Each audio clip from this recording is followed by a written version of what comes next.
Es verdaderamente extraordinaria la labor que realiza el equipo de antropología forense, central para nuestra historia. Y hoy contaba que una parte del grupo, supongo, está trabajando en México por los 43 estudiantes asesinados, de los que hablamos tanto desde Guadalajara y seguiremos hablando, por supuesto, desde aquí.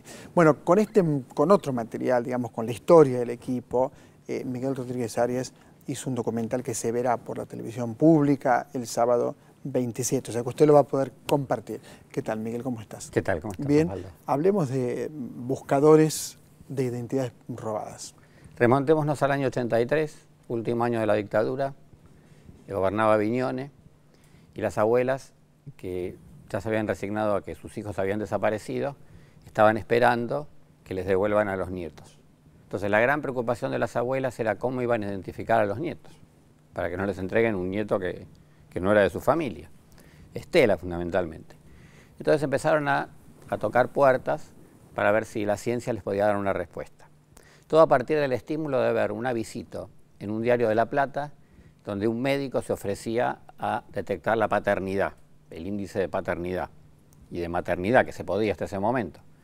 Entonces, bueno, después las abuelas, después de tocar varias puertas, como te decía recién, los científicos les decían que no era posible, hasta que al final, en Estados Unidos, en Nueva York, se encontraron con un grupo de científicos, entre los cuales había algunos argentinos, y Estela planteó si era posible descubrir el índice de abuelidad, que hasta ese momento no se conocía.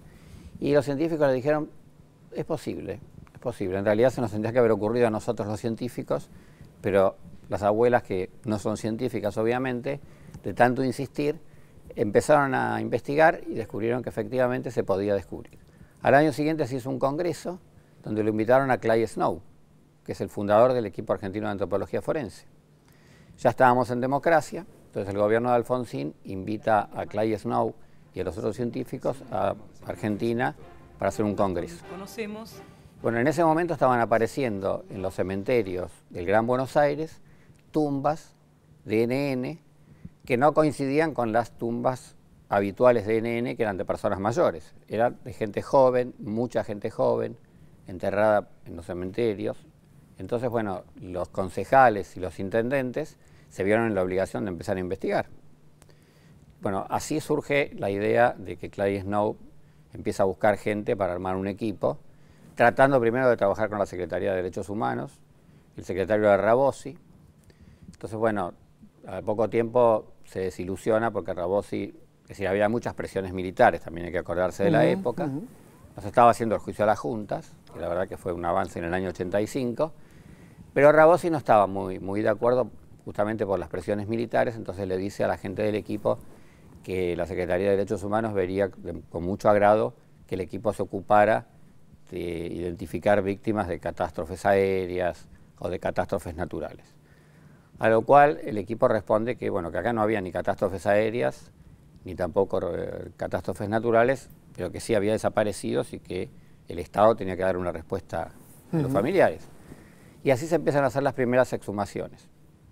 Todavía no se hablaba del ADN, simplemente las identificaciones eran por las fichas que se iban encontrando en los cementerios, donde no había nombre, pero sí había fotos y sí había huellas dactilares.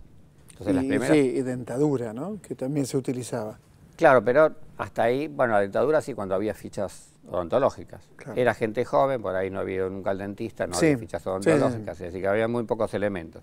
Pero se hicieron muchas identificaciones, las primeras identificaciones se hicieron así. Bueno. ¿Y tu documental cuenta toda esta historia? El documental cuenta toda esta historia, pero además la gente piensa que por ahí se exhuma un cuerpo y ahí se empieza la identificación. No, antes de eso hay años de investigación para saber dónde estuvo secuestrada esa persona, de quién es esa tumba, cuál es la tumba que está al lado. Es decir, por ahí son 3 o 4 años de investigación. Hay cuerpos que se exhumaron en el año 90 y recién se identificaron en el año 99. Sí, claro, 9 años después. O 15 años después, es decir, de hecho el ADN empieza en la década del 90. Es decir, incluso van a buscar fondos, porque es un problema también de dinero, de inversión. Van a buscar fondos al Congreso de Estados Unidos Primero consultan con los organismos de derechos humanos para ver si estaban de acuerdo que, bueno, que los Estados Unidos, que el Senado de Estados Unidos les dé una beca para hacer la investigación. Cuando logran el consenso de la mayoría de los organismos de derechos humanos, van y consiguen esta beca que da origen a la iniciativa latinoamericana. ¿Fue difícil hacer el documental? El documental sí fue bastante complicado. Primero había que convencer al equipo. ¿Por qué? Nos llevó bastante tiempo, porque el equipo tiene muy bajo perfil. El equipo tiene una ética que la respetan y aparte piensan también mucho en la relación con los familiares y en qué significa exponer toda la historia, donde por supuesto también se cuentan algunas historias particulares. El equipo la verdad que es admirable por el trabajo que hacen, por la manera que lo hacen, por la ética que tienen. Y vamos a poder verlo el sábado 27, creo. El sábado 27 a las 17:30. 17:30 por la televisión pública. Por el canal público. Te felicito, Miguel. Muchas gracias. Muchas gracias. Miguel Rodríguez Arias, no se pierda este documental por la televisión pública, anótelo ahora, sábado 27, 5:30 de la tarde. Bien, voy a cambiar de tema.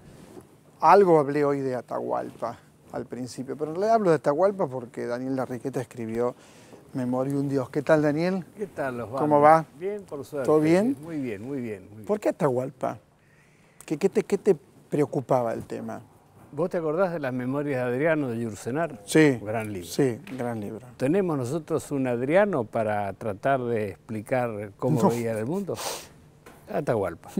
Atahualpa, el Adriano americano. Pero has trabajado con mucho rigor histórico.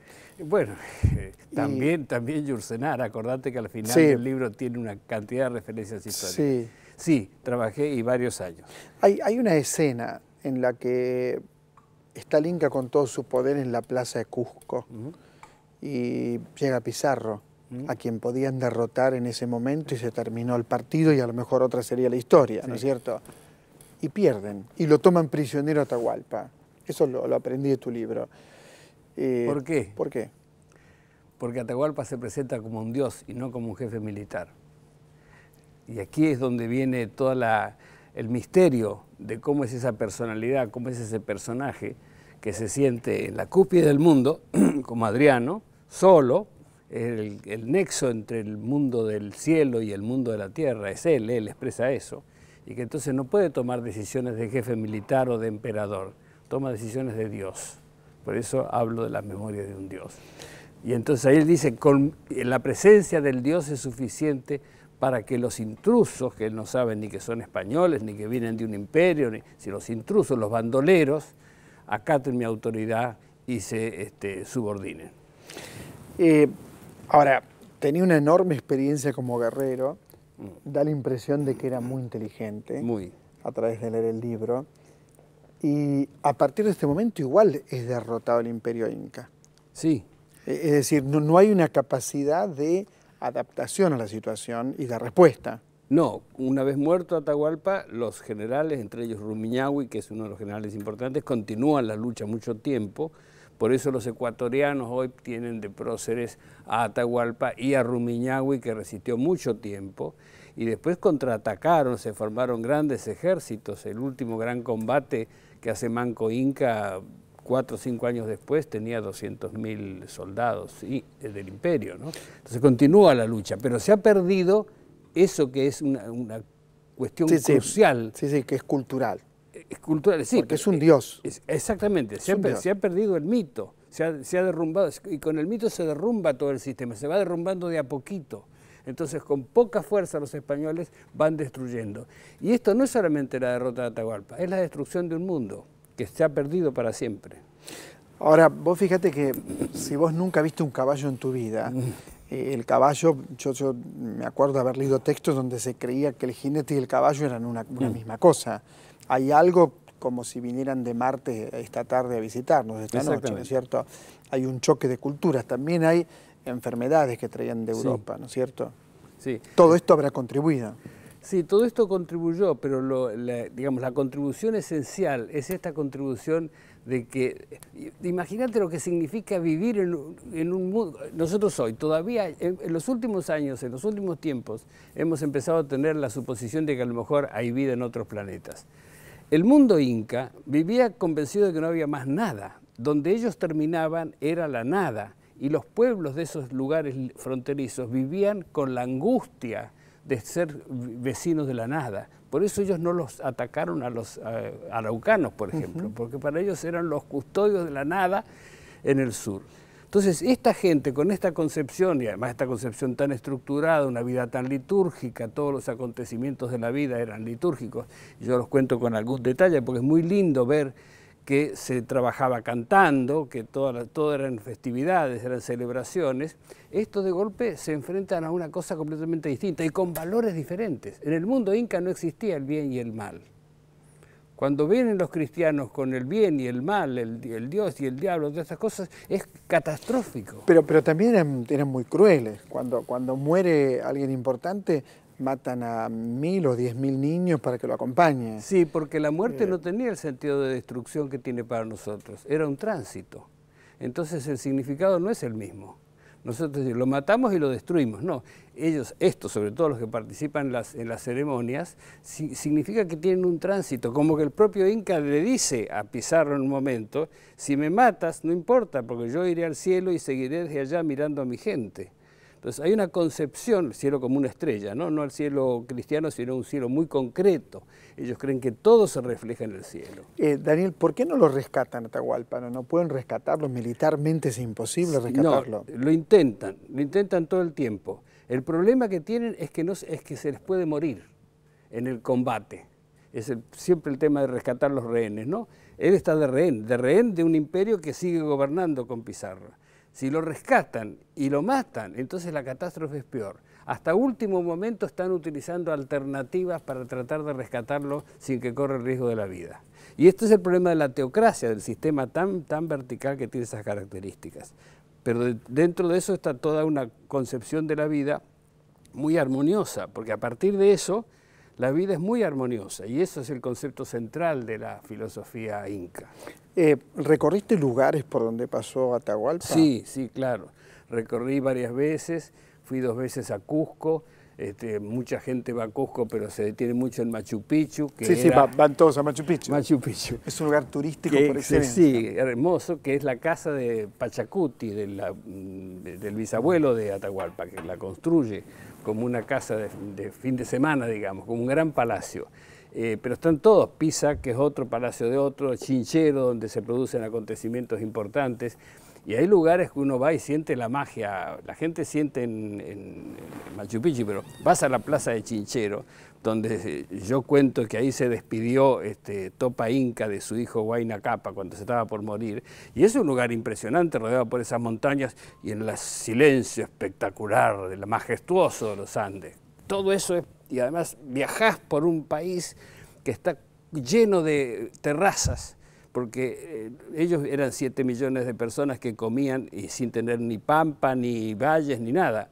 Construyeron una agricultura que hoy no se usa más. Y en lo personal, y la última pregunta, ¿por qué te interesó Atahualpa? ¿Que desde chico en el colegio secundario? No, me interesó porque es el episodio en la historia de la humanidad más extraño de encuentro de 2 culturas que no solamente no se conocían, sino que ignoraban la existencia del otro. Porque los romanos sabían que los chinos existían. Acá no. ¿Qué pasó? En el fondo yo estoy detrás del tema de la condición humana, que es un tema que a mí me apasiona. Claro. Daniel Enriqueta, gracias. Muchas gracias. Atahualpa, Memoria de un Dios. Aprendí tanto con este libro. Es también un buen momento para regalar, ¿no? Regalar libros. Yo digo, por favor, regalemos libros. Hay libros de 20 pesos y hay libros de 5.000 pesos. Es muy amplio el panorama, así que regale libros. Y Atahualpa es un libro excelente. Enseguida regresamos, esto es Otra Trama, por la televisión pública.